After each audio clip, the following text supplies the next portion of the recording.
Ukrainian President Volodymyr Zelenskyy has ordered hundreds of thousands of people to evacuate the Donetsk region.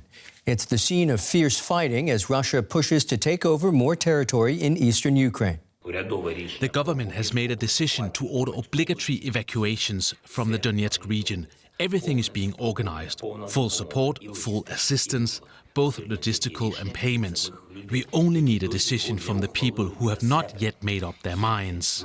Please follow the evacuation. We will help you. We are not Russia. We will do everything possible to save the maximum number of human lives and limit Russian terror to a minimum.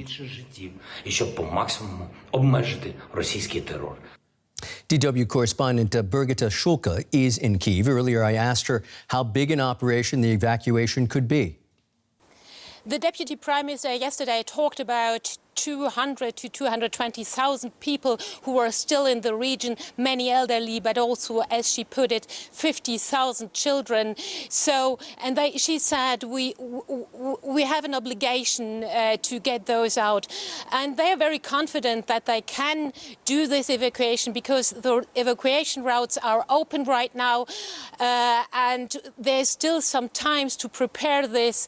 And Ukraine has shown that it's capable of managing such an operation. Let's turn to the attack on a prisoner of war camp in Olenivka, where more than 50 Ukrainian soldiers were killed in an airstrike.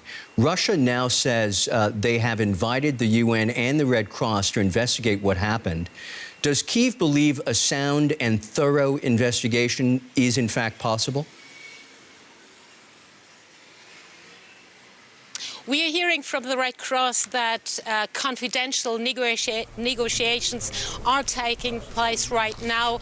We don't know the details yet, but here in Kyiv, there is an assessment that there won't be any fair and open investigation there because they say Russia has to hide a lot of things. They think Russia staged this attack, and satellite imagery we have seen from the site, which shows only a very limited part of the building was destroyed.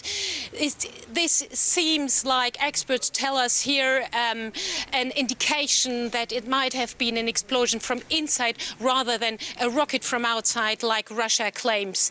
So this is not hard evidence yet. So the Ukrainian government is pushing really very hard, as well as relatives who protested here in Kyiv yesterday, asking for independent investigation and asking the international community to put more pressure on Russia to gain access to let independent investigators on the site as soon as possible.